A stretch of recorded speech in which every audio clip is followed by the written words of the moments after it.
Hey YouTube, Editing Room Mukluk here with a quick rundown of what this is. I've recently gotten swarmed with questions related to content creation and spent a few hours answering them all one by one, then decided to just do a Q&A and let anyone ask me anything on the topic and I would answer it in detail. It went for much longer than I thought it would, but it was a lot of fun, so maybe I will do this again periodically because I think it added a lot of value. Due to the length of it, I've broken it up into a small playlist, which is linked at the top of the video description down below. If you finish this video and you decide you don't want the rest of it, that is where it is. Enjoy. All right, so for anyone who didn't see the title of the stream or doesn't know what is going on, lately I have been getting a lot of questions about content creation. You know what? I need to change the category. I'm going to go to Just Chatting. I haven't been in Just Chatting in months. I've been getting a lot of questions related to content creation. How do you do this with Twitch? Why did you decide to do that? How do you set up this? Questions about YouTube, questions about Patreon, questions about sponsors, questions about just how do I schedule this stuff, yada, yada, yada, yada. And I'm totally fine with that. I literally make guides on this stuff. I actually have a section of my website that is mainly designed to share what I've learned with content creators. I'm most proud of this video that's at the top of the page. This one is actually used in a classroom in Singapore about this kind of thing. They've actually used this in classrooms, so I'm super proud of this video. But there is a lot of other ones here basically sharing how to do what I do. So that's there. However, you know, a lot of people coming at me with new questions, and I'm happy to answer them. There was one such person that I ended up getting in a voice call with on Discord, and I talked to them for like an hour the other day. However, if I do it like this, more people can get something out of it. You're part of someone's curriculum? I know. When I was making a class on this stuff, I didn't realize it would be used in an actual class. Yes, the world is healing. The streamers are returning. So, on our Discord, right now, there is a channel. And on that channel, let me make sure there's nothing new there. There is creator Q&A questions. On the left-hand side, it is right here.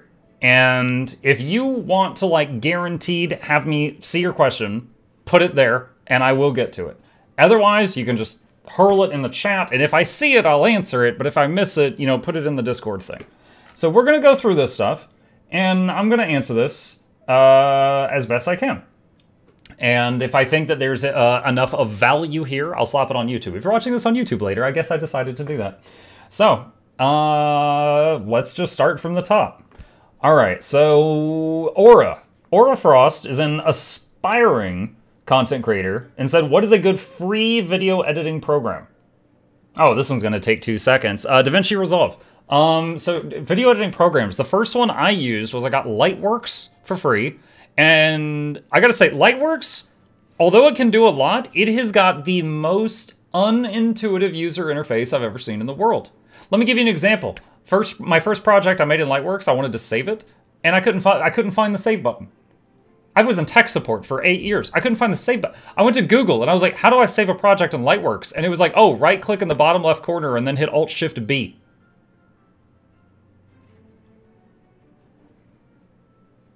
So after uninstalling Lightworks, I went over to Shotcut. Shotcut was pretty good. However, it can only do really, really simple things. If you want to make like a Fortnite montage, like if you just have like a bunch of moments and you just want to stick them end by end and make a montage, Shotcut is super easy, very user-friendly.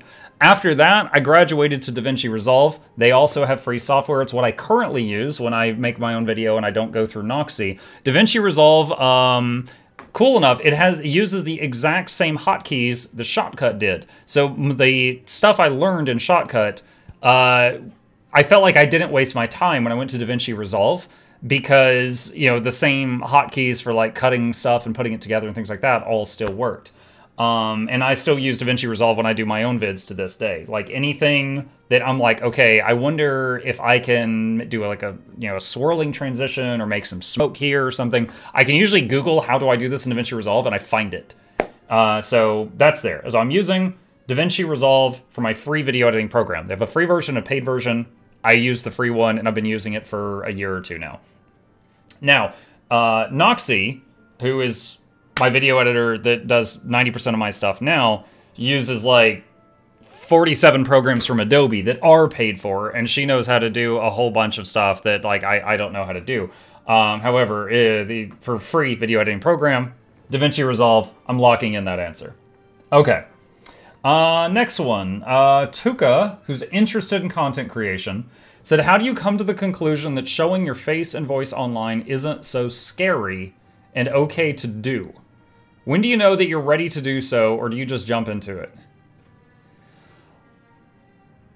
There's a few ways I could interpret this. So as far as isn't scary, I think depending on who you ask, like whether or not it's scary, it's going to depend on the individual. For me, I had been talking on voice chat with other people in video games for many, many years. So having other people potentially hear my voice did not bother me in the slightest. Now, you know, my face, I don't think I'm like the prettiest guy on the block, but I don't think I'm that bad either, so it didn't really bother me.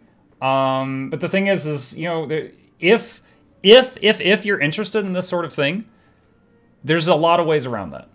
There's VTubers, of course, currently. I mean, heck, like sometimes I get shy, I turn myself into a potato. No big deal. No big deal. And everyone's just like, why is that Tic Tac so fuzzy? And I say to them what I say to everyone, which is, how dare you talk to me? You know, and it's not a big deal. Then there's, you know, Erolozen and Moose introduced me just recently to basically PNG streaming. And essentially they've just got like an image on their screen that's like, you know, an animal with its mouth closed. And then when they talk, it opens its mouth and wiggles a little bit. So when they're talking, it's literally just, it's two images and it's just flipping between them. And it's kind of funny to look at. But if you don't want to show your face and you want to do this, you can do that. However, you will be competing with people that are showing their face. You know, you are competing with other content creators, right? You know, like, you know, myself, in my case, like I'm in the Guild Wars 2 section. Who else is really well known in the Guild Wars 2 section? Mighty Teapot, Wooden Potatoes, Iron Maiden, you know, all these people. If we're both online at the exact same time, you know, even if we're, you know, on great terms with each other, we are competition. That's just a fact of it. You know, you might have some viewers that watch both and then others that just watch one or either, but that's just how it works. So you need to, you know, be able to compete with that. Now, if you're, you know, shy about your voice, you know, there are voice changing programs. If you're shy about your appearance, you can do like, you know, VTubing, PNG tubing, or you could just try to get over that. And I'm not saying that in a mean way. You know, you can actually, you know, over time try to conquer that fear and make it, you know, get to the point where you are okay with people seeing you and it doesn't bother you. I will say this also makes me think of what if the person has like very low self-confidence in their appearance? What if they think that they've got a really ugly nose or a really ugly mouth or a round face? I don't know, just something that they really don't like about themselves. Will people like attack that? Yes. Yes. Should you have to deal with that? No, you should not. However, the internet, when people have anonymity, they act like butts. And sometimes you'll get people that just come at you sometimes. It happens to me too. I mean, for me, like, I don't really have anything about my face that bothers me, so they attack other things. And it's not a lot of people, but, you know, you can get 30 compliments in a day, and then one guy just make an absolute butt out of himself, and then that's the one you remember. That's just how we're wired. It's unfortunate. So if it really bothers you about that, you know, that would be something that you would have to be like, okay, can I just get past this and then show my face and then just deal with any haters that may arise?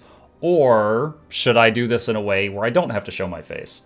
Additionally, I'm reminded of a line from Harris Heller. You know, in Harris Heller, I did a Q&A once, and one of the questions he was asked was, do you think people that are pretty have an advantage in streaming? In a way. And how I like his answer, so I'm going to borrow that right now. One thing that he said is, like, let's say to be a top content creator, you've got to be able to do 3 things. Like, you know, make spectacular videos, maybe be pretty is one of them, you know, like just then be really quick-witted or be funny. You know, you gotta have 3 things about you that is better than the average person that, you know, makes you like a top content creator. And if you are like really handsome or really beautiful, whatever, that might check off 1 box. So you can still acquire the 3 things, but you know, they might have just started 1 step ahead of you. Now, could they really, really capitalize on that with things like OnlyFans and stuff like that? Yeah, they can. But if you're not trying to make that kind of content, you shouldn't care. You know, there's all the memes about, like, you know, and I hesitate to talk about this, but it's related. But there's a lot of memes about male streamers that are mad at female streamers, like, oh, well, they're just getting views because they're showing a lot of their body, stuff like that. Like, you shouldn't care. If you don't share a target audience, they didn't steal any views from you, you know?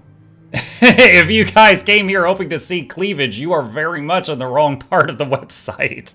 You know what I mean? So, like, you shouldn't care about that. You should not care about that.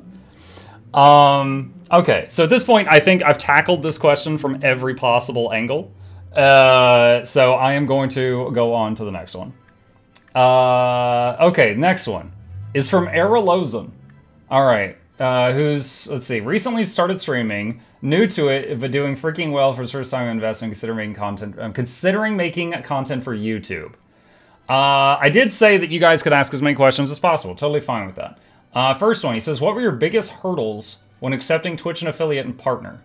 Do you feel off about them having the rights to resell and whatnot? Hurdles. Okay, so at the time I signed them, dude, I was just, I was a fool. I was just like, give me the contract, give me the, I was signing my soul away so fast for those. So there were no hurdles for when I signed it. That said, do I feel off about them having the rights? Okay, what are the rights? The rights for affiliate and partner are things like, if Twitch wanted to, they could make a commercial for, like, on Twitter and show a bunch of, like, images of different streamers, and they could use me in there without asking me because I signed the contract. Now, I mean, I'm not losing any money for that. Honestly, it's kind of free publicity. As long as they didn't do anything that painted me in a negative light, which they wouldn't as a company, it doesn't hurt me in any way. And honestly, if they share, like, a really good clip of mine, it might get me more viewers. It's probably not, but it could. So I don't really feel weird about that. For example, whenever you do a sponsored stream, like, you know, Raid, Shadow Legend, whatever, there's usually a clause in the sponsorship contract that says something like, we have permission to use any footage from the stream where you're trying our product for anything like commercial stuff like that. So, like, if you have a sick moment, or, like, you know, like, let's say I'm playing Raid Shadow Legends and something unexpected happens, and I'm like, whoa, you know, I PogChamp, they might use that for one of their freaking commercials, and since I was already getting paid for that sponsorship, like, that's part of the deal. That's pretty standard in this industry.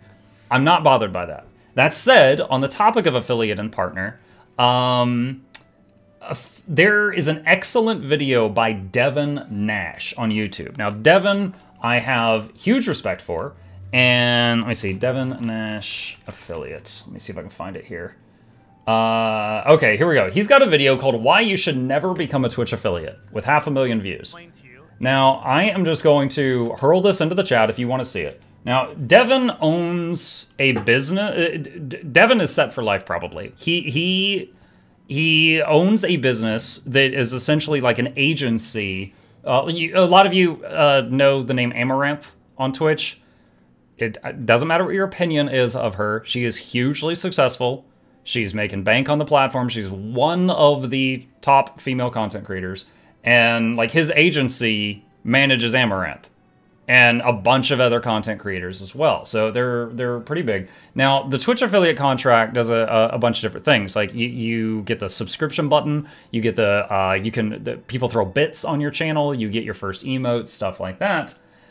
Also, they lock you into some really weird stuff that no other streaming website does. Facebook and YouTube do not lock you in. Let me open up the very powerful tool here, Notepad.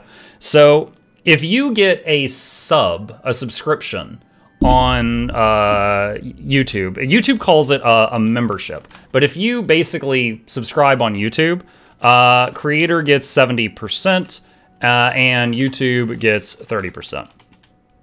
Okay, Patreon. It varies, but starts at creator 92%, patron 8%, I believe.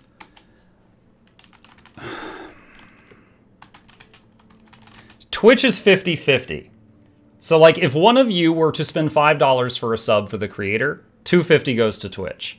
There's a running joke that for some reason Twitch bends over its creators more than a certain website that starts with the word hub.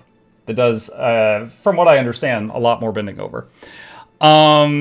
Which is very silly. And a lot of people are like, please, please change this. And Twitch says la la la with their fingers in the ears. Now bits, they get you on the front end. Like you might spend $1.20 to get $1 worth of bits, but then if you throw $1 worth of bits at the creator just gets that whole dollar, and that's the whole thing. So, Devin basically says like, you could just have like a donate button that goes like straight to your PayPal, and if people wish to support you, they can just use that. You skip the bits, skip the subs, things like that. Additionally, there's the exclusivity clause. If I wanted to, I could stream to YouTube, Facebook, Trovo. Is Trovo still up? Trovo, like all at the same time, and none of them care. But not Twitch. Twitch plus any of that. If you're a Twitch affiliate or partner, Twitch gets very mad at you. Twitch goes, mine. They do not want to share you. They try to keep you locked in. So if you don't sign the Twitch affiliate contract, you could multi-stream to all of those websites if you wish to try doing that. Now that's a whole different conversation, but you could get emotes through Better TTV emotes. You could multi-stream to all these websites. You could make a donate button, or sorry, a tip button instead of a bits button. You could get around not having the contract. But there's just pros and cons to it. And just, if you're going to do that, make an informed choice. Watch that video before you do it. Then if you want to, you'll know what you're getting into. I signed it straight away because I didn't know any of this stuff. I was just like, yeah, sign me up. Let's do it. So let's see. The next question that Errol had is, if you could go back, would you change your decision about accepting the contracts? Even knowing, so if I went back and I knew that I would get to the point I'm at right now, I would not change it because right this second, okay, one of the things I can get through the contracts is Prime subs. Chat, did you know you can subscribe for free with Twitch Prime? It's true. If you've got Amazon Prime, you get a free sub every month. Those Prime subs basically take $5 from Amazon, because the Prime sub's already paid for if you paid for Amazon Prime, and then $2.50 goes to the streamer, and $2.50 loops back right about and goes to Amazon. Or you could just say takes $2.50 from Amazon and gives it to the streamer. At this point, with the number of subs I have, I basically can pay like $1 bill a month with just Primes. So let's say I went over to YouTube. I started streaming on YouTube, and through some miracle, 100% of my viewing audience followed me over to YouTube, and the exact same number of people there sub to me with coin as they do here. I would be missing a few hundred Prime subs because Prime is only a Twitch thing. Mixer had the Xbox Pass thing, but that didn't work too well for them, so it doesn't really matter. So I'm good right now. However, I have absolutely considered trying other platforms out. So I would not go back and change it because I know I'm getting to the point where I am at right now. However, if I was not finding success right now, I would definitely consider it. Okay. Next question from Errol. What is the most important thing in your opinion that streamers should focus on while on air, besides always being able to talk? Until that last part, I was immediately going to say need to be talking about something. The most important thing while on air. I mean, constantly talking is part of it. Like, even if it's just narrating what you're currently doing. Like, yeah. All right, so we just finished those strike missions. My bags are pretty full right now. Let's consume the karma, consume the... You know what I'm going to do? I'm going to go up here. I'm actually going to type in the word consumable. That's a neat trick. It sorts out all the bags. And then I can open up the bags and get this stuff done. Once I clear this stuff out, the next thing we're going to do is go do some PvP. Probably not ranked, though, because that's been kicking my butt lately. Probably do some unranked matches, see how I'm doing on Mechanist, try out some new builds. Later on, you get the idea. Now, that was all just BSing, but the point is... You need to just, even if it's just narrating, and then if you're talking about something that's interesting and someone in your chat chimes in, then you can start talking with them and bouncing back and forth. I do not recommend calling people out. Let's say, okay, something I've seen some streamers do is they'll have it set up that when you join their chat, it like announces it. Like that gives me a fight or flight response. Like, you got to keep in mind that a large portion of people that watch Twitch in the same way that people watch YouTube or television. They literally just want to sit there and watch. They might not even have a Twitch account. They just want to watch and maybe like eat dinner. They don't want someone suddenly calling them out. Don't do that. Don't do that. Basically, just talk and do your thing, and if someone decides to chime in, then you can have a back and forth. But, you know, don't be like Call of Duty. If I go into a chat and I'm just trying to sit there quietly, and then someone's like, "Oh, hey, Muck, I see you looking at the bed." Yo, I run. It's panic. But yeah, lurkers, you're gonna have more lurkers than you will chatters. That's just the nature of the platform. Like right this second, there's 471 people here, and there's a few dozen typing in chat, and the rest are just soaking it in. That's normal. Like, don't try to force everybody to talk. You're the entertainer if you're on the camera. You've got to be the one doing something interesting, not relying on them for that. Now, you said the most important thing besides being able to talk. I mean, that is really the big thing. Like when you're already, so you said on air. I mean, there's a lot of things you should do off air that are important. Like make sure your audio's good, have at least some sort of game plan for each stream. Like my plan for tonight was do some Guild Wars 2, set up this Q&A, and then if there's remaining time, I'm going to play Overlord. And we're going to throw some goblins at people. So, you know, have some kind of a game plan and stuff like that. As far as like what to be doing during the stream, basically just kind of following the stuff that you're going through. Oh, here's a random thing. Have like either a notepad doc or like a post-it note you can write on, and anytime you get an idea, even if someone else gives you that idea, jot it down. I have literally a notepad doc called Ideas, and it is just like dozens and dozens of things that I have written down for potential future video projects. Now, some of them are pretty bad, and I would only use them if I was really out of ideas. You know, like there's the good ones, the medium ones, and the not so great ones, and I constantly will do the best ones. So some of them have been on that sheet for over a year, but they're there. So if you ever get an idea, be ready to scribble it down. I expect you to call me out every time I join. 1 million hit point wizard. I'll see about that. I love lurking. Yeah, isn't there a whole outrage on that recently because of something Ninja said? So Ninja, most of us know who Ninja is, recently did some videos that were supposed to be like, you know, getting started for streamers, like some guides and stuff like that. And one Ninja basically said, you know, have your, here, hold on a sec, I'm gonna do this. So here's my chat, right? This is how I'm seeing what you guys say. You can click users in chat, and you can see the streamers. Imagine if I was just like, oh, hey, okay, I know this guy, this is a bot. I'd be like, oh, hey, Commander Root, it's good to see you back. And he's like, ah. Like, he basically said, like, as soon as you see someone in the chat, like, you know, greet them, say hi. And everyone's like, no.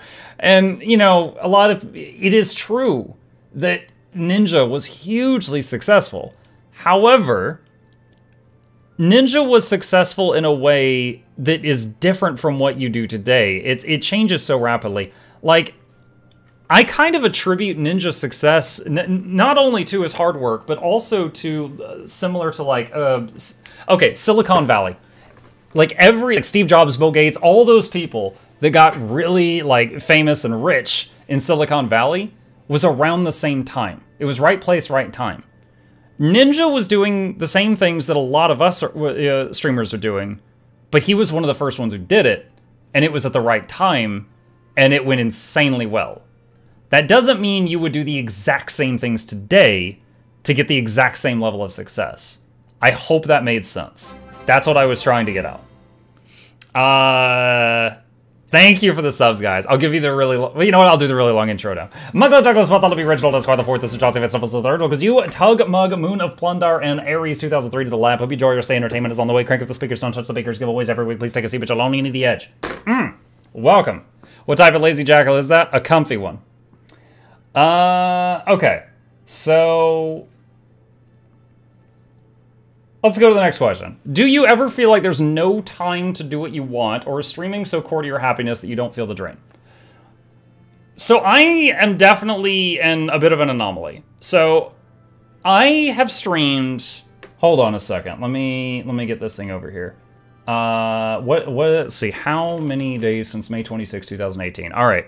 I've streamed 1,415 days in a row. And let's see, I've got thousands of YouTube videos. Let's see, YouTube vid every day since December 26th.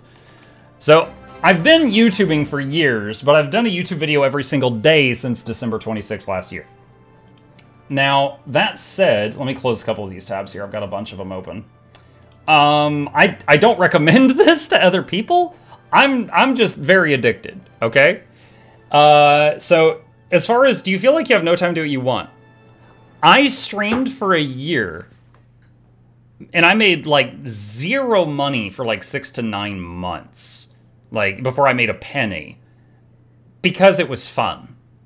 So I was doing it for enjoyment. Then I was very fortunate that I started paying bills and I was able to go into this full time. So this is what I want. For example, right now, I'm way ahead of my editor. I've got a bunch of videos in my editor's inbox. So my editor has YouTube work to work on for me. So during this week, when my kid's at school, I'm going to do more streams because that's what I want to do with my time. I don't have to. I could just sit here and play games off air or something, or watch shows or something, but that's what I want to do. So for me, I enjoy doing this.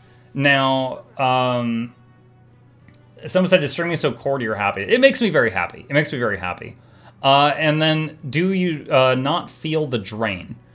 I have a theory about this. You guys know how there's like introverts and extroverts? Like an introvert is someone that maybe at home when they're alone, they charge up. And even if they like going out with their friends, it drains them. And then when they get home, they need to be left alone. They need to put on their comfy sweatpants and eat a tub of ice cream.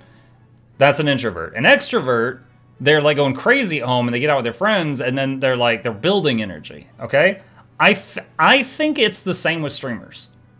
I think you've got streamers that even if they enjoy streaming, it drains them. And then they have to space it out. Maybe they stream every other day or 2 days a week or 1 day a week, whatever. Even if they like it, you know? Like you can have hobbies you like that you don't get to do every day. And then, then you've got other streamers like me who I can be having a bad day and I can sit down and start streaming and it cheer me up and my day is better. It probably wouldn't be the same if I was streaming to 0 viewers, but just having a couple of people to talk to, and I do mean a couple because I recognize this feeling when I had like 3 viewers. Just having a couple of people to talk to, it makes me have that feeling like I had like a night out with friends. You know, I'm hanging out with like-minded people. Like, it's like I went to a Magic the Gathering tournament and I was just chilling with other nerds and I loved it. So yeah, I get the drain, I get tired and I have to sleep, stuff like that, but the drain doesn't really affect me outside of that. Hey, boy. Hi. Is it your bedtime? Yeah. Okay.